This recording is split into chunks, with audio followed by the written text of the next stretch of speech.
Nabi kan pedagang. Bahkan sebelum jadi Nabi, sudah berjual beli.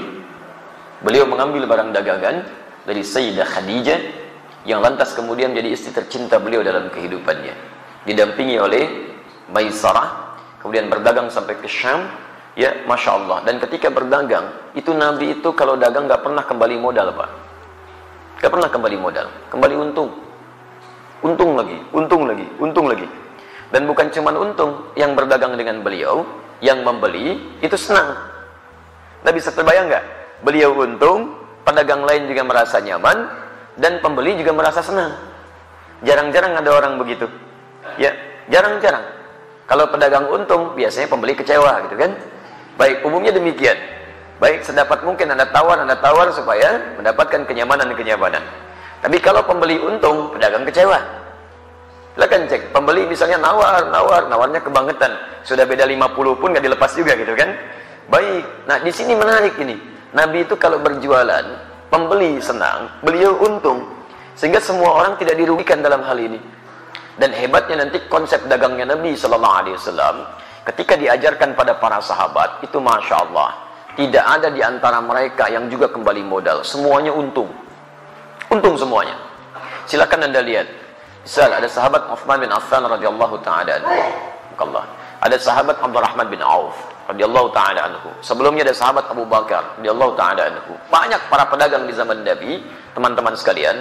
Ketika mereka sudah masuk Islam, dilatih oleh Nabi bagaimana cara berislam yang baik dan diterapkan dalam kehidupan sesuai dengan pekerjaan mereka, maka Masya Allah, dagangannya berlipat-lipat untungnya. Bukan cuma untung dunia, tapi untung akhirat. Tidak sedikit di antara pedagang di masa Nabi, bukan cuma kaya dalam urusan dunia yang asetnya sampai sekarang masih ada, tapi juga dijamin surganya tanpa hisab. Saya beri contoh, Uthman bin Affan radhiyallahu ta'ala anhu. Sebelum masuk Islam, pebisnis. Setelah masuk Islam, kayanya luar biasa. Silakan antum, saya berdoa mohon pada Allah, kalau yang belum umrah, belum haji, insya Allah diikhtiarkan ya, ikhtiarkan. Insya Allah mudah-mudahan dipercepat oleh Allah Subhanahu Wa Taala untuk bisa berhaji atau umrah. Nanti saat ke Madinah main ke satu tempat, terdapat di dalamnya tapak-tapak kesuksesan Uthman bin Affan radhiyallahu taala anhu. Di antaranya beliau masih punya aset sampai sekarang. Ada sumur yang pernah beliau bebaskan ketika dimonopoli oleh Yahudi. Mau minum, bayar. Kata Uthman, saya beli sampai semuanya akhirnya dibeli Uthman. Kemudian dibebaskan. Yang mau minum, ambil aja. Sekitaran area sekitarnya ada tanah cukup luas. Dibeli oleh Uthman bin Affan radhiyallahu ta'ala anhu. Saya beli. Tanamin kurma. Yang lapar, ambil. Gak usah bayar. Yang haus, ambil. Gak usah bayar. Sampai sekarang area itu ada. Akan dibuat area perhotelan. Royaltinya disimpan di Bank Saudi, disedekahkan kepada umat muslim atas nama sahabat Uthman bin Affan radhiyallahu ta'ala anhu. Sampai sekarang masih ada. Abdurrahman bin Auf radhiyallahu ta'ala anhu, itu diembargo, ya, bukan cuma diembargo, dirampas hartanya saat di Mekah. Pergi ke Madinah cuma pakaian yang melekat di badannya.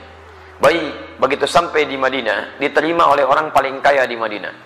Kata orang ini, sami'tu annaka kunta ghaniyan bima ma'na. Saya dengar kamu jatuh fakir saat di Mekah. Kalau ingin kaya lagi, ambil setengah kekayaan saya. Kalau ingin menikah, cari pasangan, pilih pasangan terbaik di sini. Maka saya akan fasilitasi. Masya Allah. Teman-teman sekalian, apa jawabannya? Jazakallahu khairan bima ma'na. Semoga Allah berikan balasan terbaik untuk Anda. Arini ainal aswah. Cukup tunjukkan kepada saya di mana pusat bisnisnya. Dagang. Dipraktekkan ilmu dari Nabi.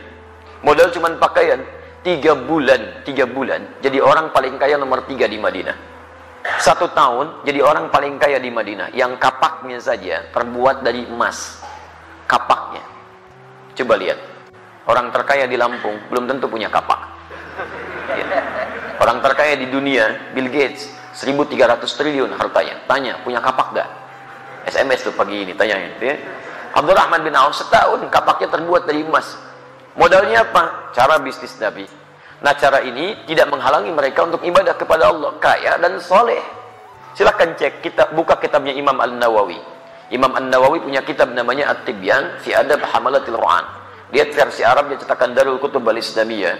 Warnanya merah marun, halaman 38, paragraf yang pertama, baris 1 sampai baris yang kedua paling atas sebelah kanan. Kata Imam An-Nawawi rahimahullah, sahabat Utsman bin Affan, Abdurrahman bin Auf, ada Abu Darda, itu orang-orang, ada lagi At-Tamimi, itu orang-orang yang luar biasa. Tamim Ad-Dari, bukan At-Tamimi, Tamim Ad-Dari, yaitu malamnya di antara kesibukan mereka masih bisa menunaikan tahajud sampai khatam Al-Quran. Sampai khatam Al-Quran. Jadi pendekatan kepada Allahnya luar biasa. Makanya Allah buka rezeki mereka lebih daripada yang lain. Jadi kalau Anda ingin dapatnya rumusnya begini.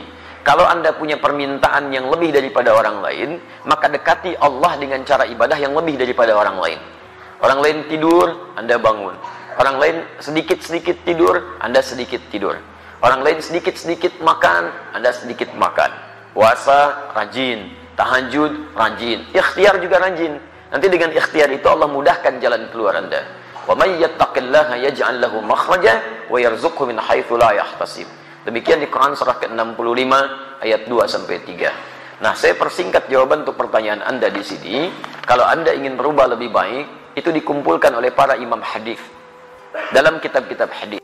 Disebut dengan Kitabul Buyu', bab tentang pembahasan bisnis dari Nabi sallallahu alaihi wasallam. Saran saya, keluarkanlah ayat-ayat Quran yang berbicara tentang cara berdagang. Kemudian lihat tafsirannya dari Nabi, buka kitab Imam Al-Bukhari misalnya, buka Kitabul Buyu', bab tentang bisnis dari Nabi. Keluarkan itu, duduk dengan sesama pedagang, jangan sendirian. Jangan ingin menguasai sendirian. Dulu teman-teman Nabi itu saling bersama-sama.